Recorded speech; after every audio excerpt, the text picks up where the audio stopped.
The podcast today is sponsored by Boostability, the leader in search engine optimization for small business. If you have a small business website, it's important that your website rank high when people search for what you sell. To find out how your website performs right now, go to myfreewebsitescore.com, and you will instantly get your free website score and analysis. Just go to myfreewebsitescore.com. From Boostability. Today on Something You Should Know, great life hacks that you will use, from getting more ink out of your printer, getting in and out of the airport quicker, what you can do with butter and ketchup, to scoring a cheaper hotel room. It's quite amazing. If you use an app or a website on your smartphone, you will save a ton of money for the identical hotel room than if you use your laptop or your desktop. Plus, staying safe from cancer in the sun. It isn't as simple as just using sunscreen. In fact, some people think sunscreen is part of the problem, and why political debates and discussions have gotten so nasty. I think one of the reasons is it's more effective. You know, if you can't win an argument, shriek, call people names. And that wasabi you get with your sushi may not be real wasabi at all. So what is it? And what is real wasabi? All this coming up on Something You Should Know. Something you should know. Fascinating intel, the world's top experts, and practical advice you can use in your life today. The Something You Should Know podcast with Mike Carruthers.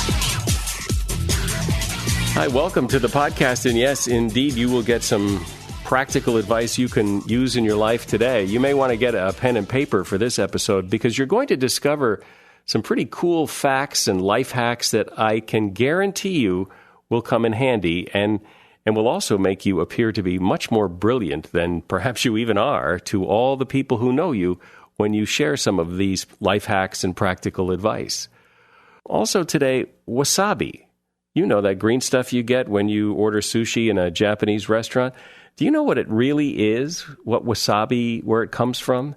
And did you know that, in fact, in the United States, many times the wasabi you get with your sushi isn't really wasabi at all. It's something else entirely. We're going to take a look at that. It's actually a very interesting topic. Plus, if you watch the cable news channels, you don't have to watch very long before some political discussion just turns into a fight. People screaming and yelling and calling each other names. And what's happened? Why is that? Why has, anytime anybody talks about any controversial topic, does it so often deteriorate into a yelling match and demonizing the other person? And it's so what's going on? We're going to talk with someone who's looked into this and has some ideas as to why this is, and maybe what we could do to maybe tone it down a little bit. And first up today, your skin and the sun. Now, that hardly sounds controversial. I mean, most moms and most dermatologists agree that you should always put on sunscreen when you go outside. But actually, this topic is controversial because there are plenty of people who cite research that shows that sunscreen does very little to prevent skin cancer. In fact, in the last 35 years, as people have increased sunscreen use and avoided being out in the sun, the rate of melanoma, the deadly skin cancer that people get, has actually tripled. Now, this has led some people to believe that sunscreen may actually be contributing to the problem. Well, we'll let the scientists hash all this out, but one thing the research is pretty clear on is that your diet can help prevent skin cancer, and that is for sure. A diet that includes a lot of fruits and vegetables, fish, herbs, that seems to have a very protective effect against melanoma. And we know this because in regions of the world where people eat this way, the rate of skin cancer is substantially lower than it is here in the United States. And that is something you should know. My first guest today is about to make your life so much easier. He's David Pogue. You've probably seen him around. He's been profiled on 60 Minutes and 48 Hours, and he's a correspondent for CBS's Sunday Morning show and a host of science shows for PBS's Nova. And he's also written some books, and one book he wrote is called Pogue's Basics Life, and it is all these life hacks and tips that he has found and researched, and these things are great. I mean, they can really save you time and money. And so, David, explain how you collected all these life hacks. Part of it is that it's a personal failure of mine. I have no tolerance for steps. I have no tolerance for inefficiently designed mechanisms. So my entire life I'm looking for shorter, more efficient ways to do things. So they come from my brain. They came from my followers on Twitter. They came from everybody I spoke to for a year telling them I was working on this book. And almost everybody's got one or two of their own. So it's an amalgamation. So since there's so many, let's just have you dive in, first of all, with some of your favorites. Well, I love the ones where some designer put in some feature that's really cool, but the word just never got out. So the classic case is the American highway sign, those green highway signs. It's a big sign that says, Poughkeepsie, 5 miles, but then above that is a small sign that has the exit number, exit 23. The side of the big sign that the small sign appears on tells you which side of the highway the exit will be on. So if it says exit 23 on the left of the big sign, that's the side of the highway to be in when you exit. And, I mean, it's always been there, but whoever communicated that to us? Well, but most exits are on the right anyway, so, it's only the occasional one that's on the left. So, but it's good to know when it is on the left, that's on the left. Exactly right. And a similar example is in the car. Maybe about half of everybody knows this one. On your fuel gauge, where it says E to F, there's a tiny picture of a gas pump with an arrow pointing either to the left or the right. And that arrow tells you which side of the car your gas tank is on.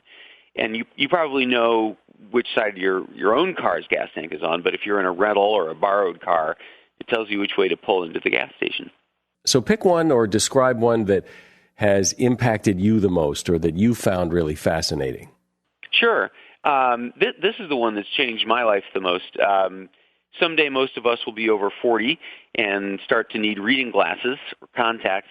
Turns out if you're caught without them, you can't find them, you don't have them in, or you're in the shower or something, you can use the pinhole camera effect. You take your hand and curl your index finger very tightly until there's just a pinhole left. Hold it up to your eye and look through it.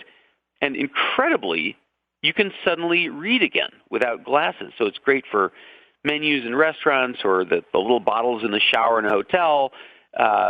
It works by, as a photographer would say, decreasing the aperture so that it keeps everything in focus. It's quite amazing. Talk about, here's one, getting the last of the ketchup out of the bottle. Yeah, my mom suggested this one. People trying to get the last ketchup out of the bottle will pound on it, they'll bang it, but there's a much easier, more efficient way. Hold the bottle from the bottom and swing it around your body like centrifugal force.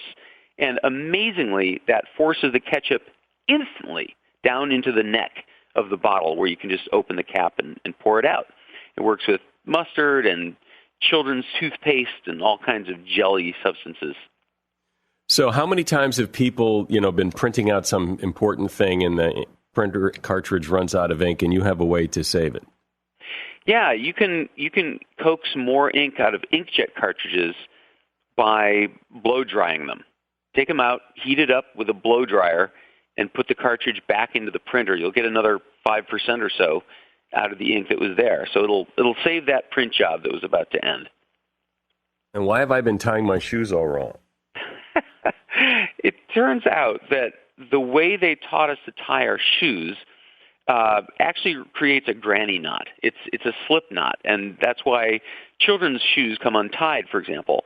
In the first step of tying your shoes, you're holding one lace in each hand, and most people have the left lace in front of the right lace before they duck it under and tighten it. Switch that. Put the right lace in front of the left lace as you do that first crossover, and then proceed as usual with the loop. That knot will not come undone until you want to undo it. Now, you have a way to re-record a voicemail message, but I thought it kind of depended on the system people had. No, it doesn't. I mean, many of the commands determine are determined by whether you have Verizon, AT&T, or whatever. But this one happens to work on all 4 of the American carriers. So if you're leaving a message for somebody and you press the pound key, doesn't matter what carrier the person uses, a voice prompt gives you 3 options. And press number 3 always gives you the chance to delete the voicemail you've just left and try it again. So if you change your mind, or if you think a more conservative wording would be better, press pound and then 3. Works for all the carriers. Why is renting a hotel room from my phone cheaper than my computer? Turns out that every hotel wants to sell their unsold hotel rooms, of course. So as the day of the lodging approaches, they make the price lower on smartphones than on computers, because they're trying to appeal to business travelers and millennials and people who make last-minute hotel arrangements. But it's quite amazing. If you use an app or a website on your smartphone, you will save a ton of money for the identical hotel room using the identical booking service than if you use your laptop or your desktop. There's a way to get a customer service phone number for just about anybody, right? Google it. Google knows every customer service number. You don't have to wade through people's websites trying to find it. Just type, Burger King 800 number, and you'll get it. But you've also got a website, too, called, what was it? Contact Help? Oh, right. That's right. I forgot about that one. Yeah. Contacthelp.com. They have a database of the world's companies, email, phone, web, the whole thing. You know which one I found really interesting in the book was about butter? Sure. Everyone thinks they have to refrigerate butter because it's a dairy product and it'll go bad. No, it won't. Even the USDA website says it's okay to leave butter out of the refrigerator for many weeks. And the advantage of that, of course, is that it's always soft and therefore more spreadable. And the reason it works is because bacteria can't grow in food without moisture, without water. And butter is almost entirely fat. What water there is sealed into tiny little cells. So it's true. You do not need to refrigerate butter, and in Europe, nobody does. I like to think I'm up on these kind of things because I do all these interviews with people, but that one I'd never heard. I always thought you had to refrigerate butter. I just changed your life, sir. You have. You've changed profoundly. It's just amazing. So this one about finding your lost dog, has anybody ever, by putting this stuff down and hope that they come back, has anybody ever studied that to see if it really works, or you're just kind of hoping it does? Oh, no, this is something that is proven. So if you can't find your dog, you leave out things that smell like him. You put out the blanket, the toy, some water, and by the way, a note to let other people know not to disturb that stuff. And, in many cases, the dog will come back to you. That's, veterinary science at work. And the dog comes back? Yeah, in many cases. I mean, you're much better off doing that than not doing that. Yeah. Well, you're right. What could it hurt while you're trying other things? Yeah. All right, last one. You pick one more, hit it out of the park for me, and we're done. All right. I'm going to change your listeners' lives. When you're picking up somebody at the airport, pick them up at the departures level. Even though they're arriving, meet them at departures. And the reason is they don't have security guys chasing cars away at the departures level, because most people just arrive, drop off, and leave. Nobody's hanging out. So you'll have the opportunity to sit there in your car at the curb, not be chased away, and greet the person coming out. It works, much better if they don't have luggage. But even if they do, it's sometimes better for them to go up a level so that you can wait for them. Well, you have some things in the back of the book about some things that don't work, that people think work.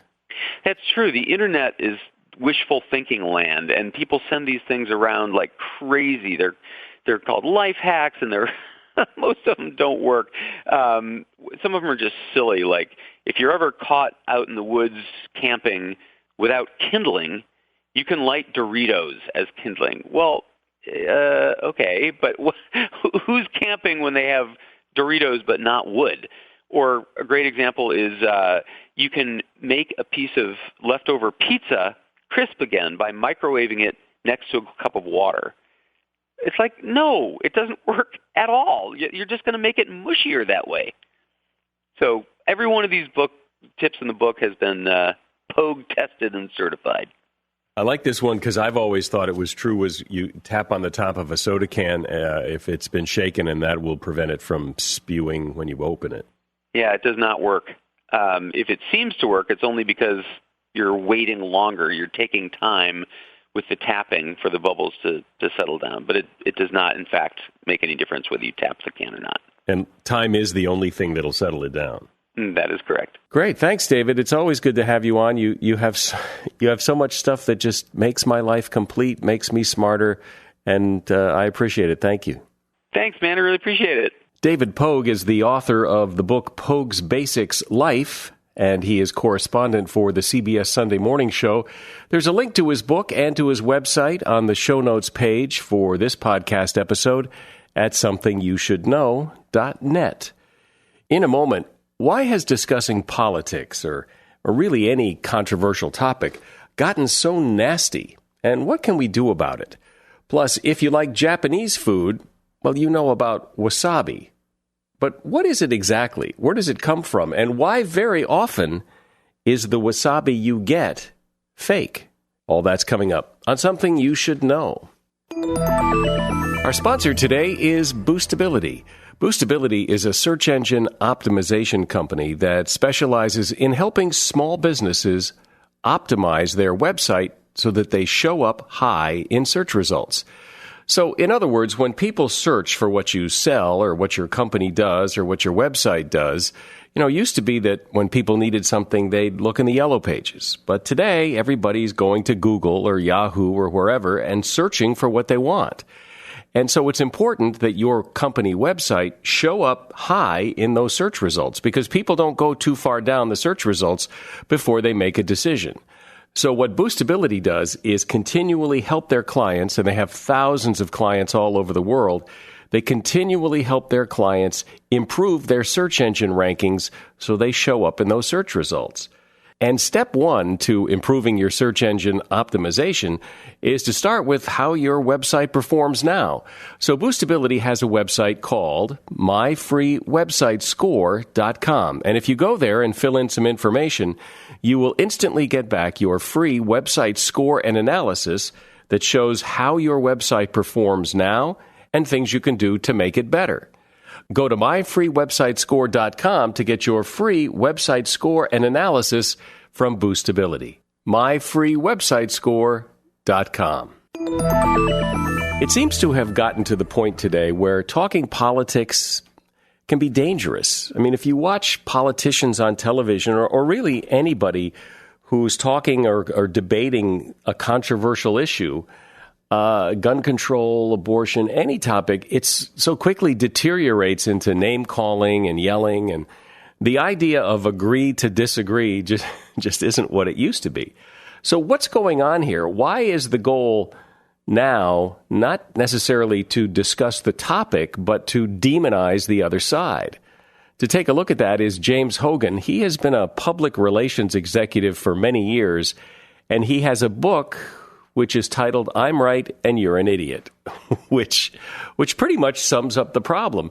So, James, why have things deteriorated to this level? Why every time people, it seems, talk controversial topics or politics, it can get so nasty? One of the things I've noticed, I've been in the public relations business for 25 years, and I used to be in the persuasion business. Now people in my business are in the polarizing business. And our job is basically to take even science or evidence and infuse a kind of partisan meaning into it so that it's not something that my team believes. And if you do believe it, then you must be part of their team. Yeah. So, but why did it change? When did it change? I think one of the reasons is it's more effective. And I think it's one of the things Noam Chomsky said to me was, if you can't win an argument, shriek.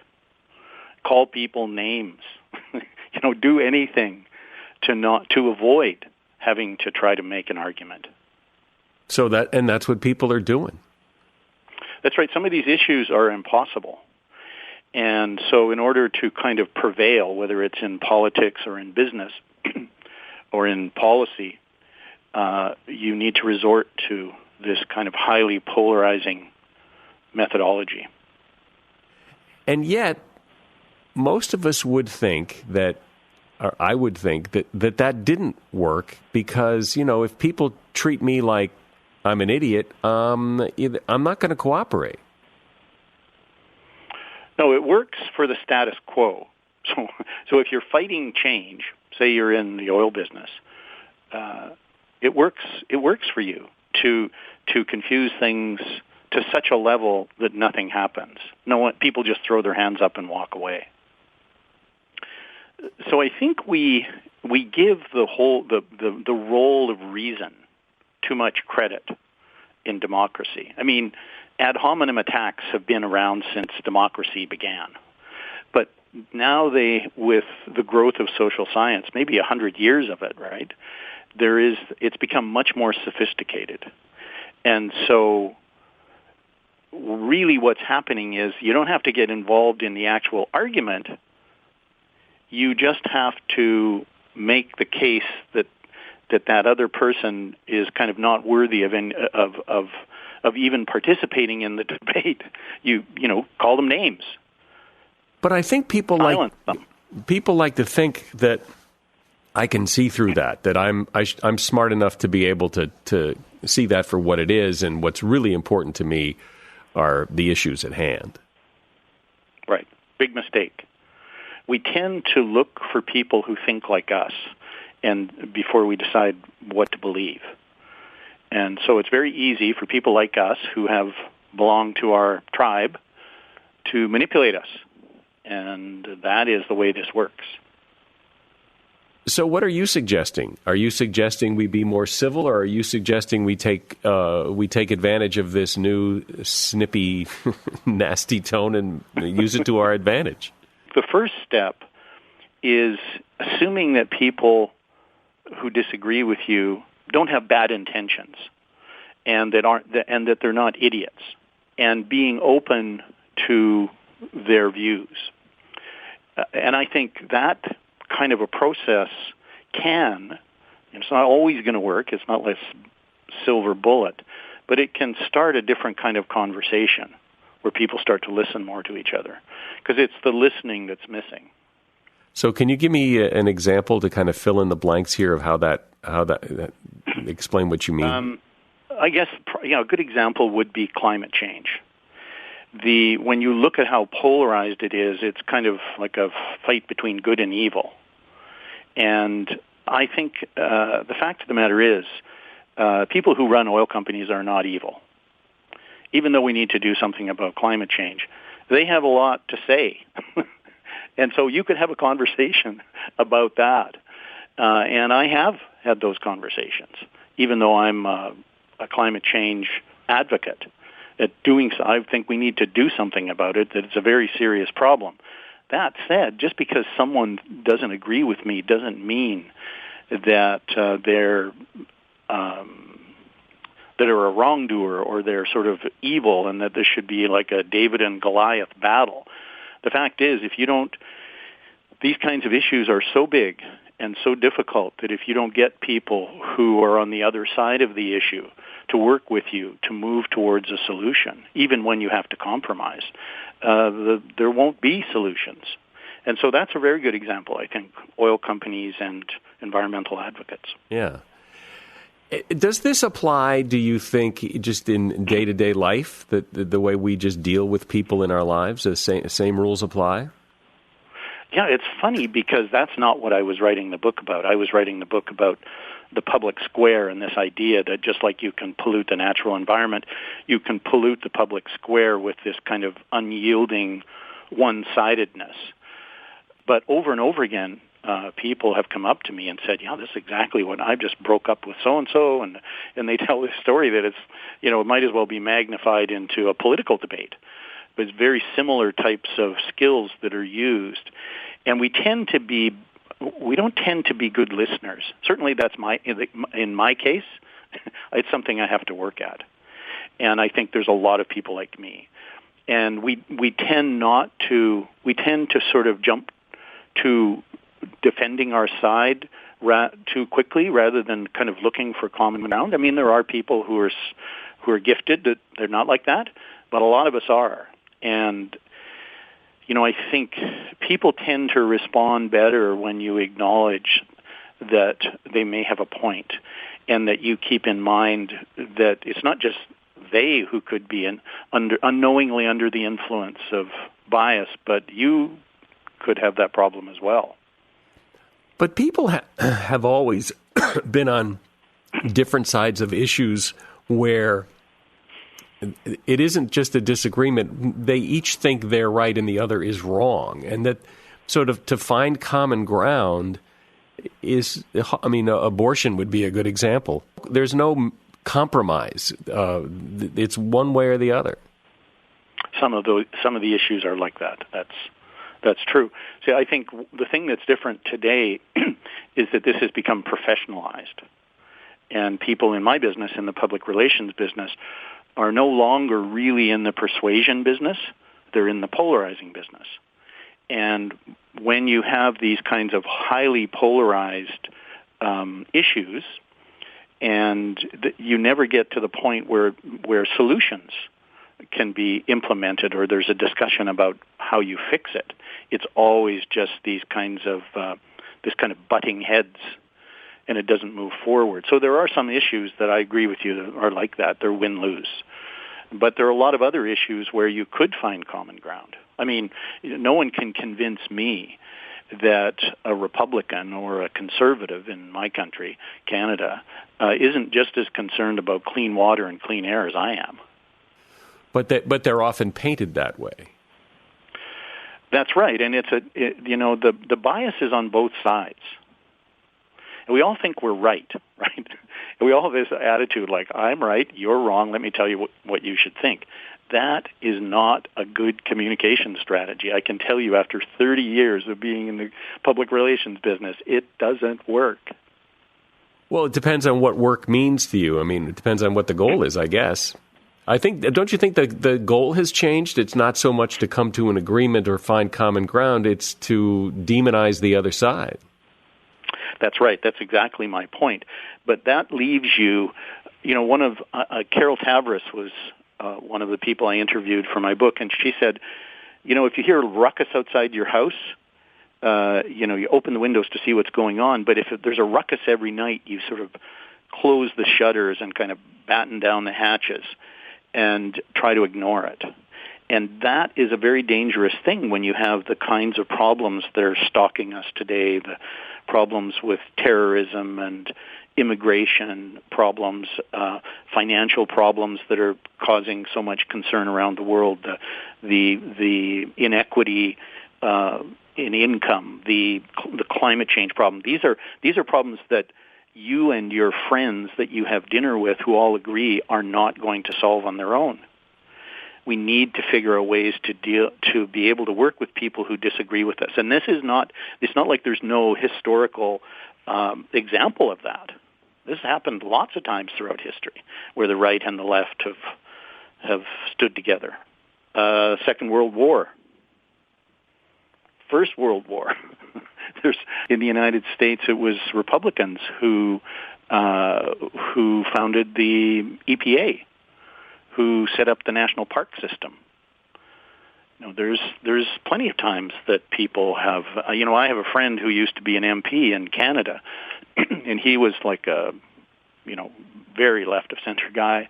The first time I went to Parliament was with him. And we're walking through the halls of Parliament, and he's this big, gregarious guy. He's just hugging everybody, and nearly all the people he was hugging were like way on the other side of the floor, ultra-conservatives in the Mulroney government, like finance ministers. But there was a collegiality, even though there was differences. There was an ability to be able to, to talk and work things out, and to whatever degree is possible. Well, in this country, Ronald Reagan and Tip O'Neill were often, they were on opposite sides of the political spectrum, but were good friends. Yes. And so I think we need, for me, I understand why we have to polarize. And I think that it's, advocacy on a whole range of issues have made the world a better place. Thank God for Martin Luther King and for many other advocates. But we need to also be good at finding common ground. It's not, you can't just have one without the other, or you end up in this kind of everything just becomes more and more unreasonable and more polarized, and nothing happens. And there are some problems that you can't just leave that way. Well, it is interesting what you said in the beginning that it's gotten this way because it's more effective. It's easier to get people's attention, I guess, when you scream and yell as opposed to try to gently persuade. Or if you're trying to stop change. So if you don't want a solution, if the status quo is fine, and for a lot of people the status quo is fantastic. So the strategy is a really good strategy, but ultimately for democracy and for the public square, you need a process where there's a to and fro. I mean, that's the whole idea. The democracies work. The public square is healthy if there's a reasonableness there, and reasonableness in the sense of inclusiveness, and in the sense of being able to not just express your side of the story, but listen to somebody else's. Yeah, well, like you say, that seems to be what's missing. When people think they're right, they don't see a need to listen to the other side of the story because that person doesn't know what they're talking about. That's right, and this is just as much of a problem on the right, on the left as it is on the right. Immunization, there's just as many people who have crazy ideas about immunization as there are about people who have crazy ideas about climate change. So finally, knowing what you know and having looked at this, so what's the advice? What's the ABC here? Well, there was one moment that really kind of stuck with me, and I spoke to about 70 people. And I spent an afternoon with someone named Thich Nhat Hanh, who is a Vietnamese Buddhist monk, and who's famous on environmental work that he does. And I was asking him about environmental advocacy. And I'm saying, because he was saying, we should meditate. We should bring meditation into this. Calm people down. So I said, you're not saying people shouldn't be advocates, are you? And he looked at me and he said, speak the truth, but not to punish. And I think that there's a huge amount of wisdom in that.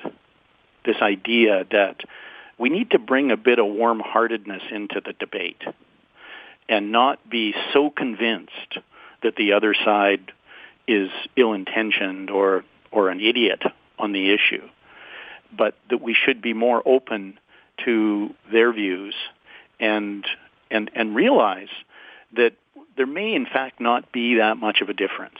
We probably agree on 80%. And being able to kind of move to the 80% sometimes is a helpful way to start to deal with the tougher 20%.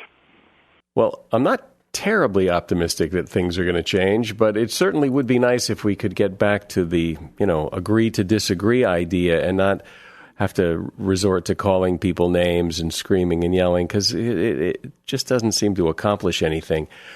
Good insight, Jim. Thanks for your time. Well, thank you so much. That's James Hogan. His book is I'm Right and You're an Idiot. And there's a link to his book on the show notes page for this podcast. So, when you order sushi at a restaurant, it usually comes with, usually get some sliced ginger and you get wasabi, that green paste that's pretty spicy. So what is it? Well, it's a pretty interesting question. The wasabi plant itself grows naturally in the bends in rivers in Japan, China, Taiwan, Korea, and New Zealand. And wasabi is almost impossible to grow naturally, so almost all the wasabi is basically grown in the wild. Now, real wasabi, until it's grated from the root, is not spicy, but when it's grated in a circular, clockwise motion, it forms a paste and releases these hot vapors. Now, real wasabi loses its strength after about 15 to 20 minutes, so it has to be served immediately after it's turned into a paste. And real wasabi is expensive, like $100 a pound expensive. That's why the wasabi that we consume in the United States is very often an imposter. It's a dyed blend of horseradish powder and mustard, which are two similar roots that are far, far cheaper. Now, you can tell the difference because actual wasabi has a smoother taste than the horseradish mustard stuff that we commonly consume here. And instead of creating a sensation on the tongue and in the mouth, real wasabi you sense more in your nose and nasal passages. And that's something you should know. Our sponsor today has been Boostability. Boostability is a leader in search engine optimization for small business. If you have a small business website, it's critical that your website rank high when people search for what it is you sell. To find out how well your website performs right now, go to myfreewebsitescore.com and you will instantly get your free website score and analysis that will show you how well your website performs and what you can do to make it perform better. Go to myfreewebsitescore.com, myfreewebsitescore.com from Boostability. That's the podcast today. I'm Mike Carruthers. Thanks for listening to Something You Should Know.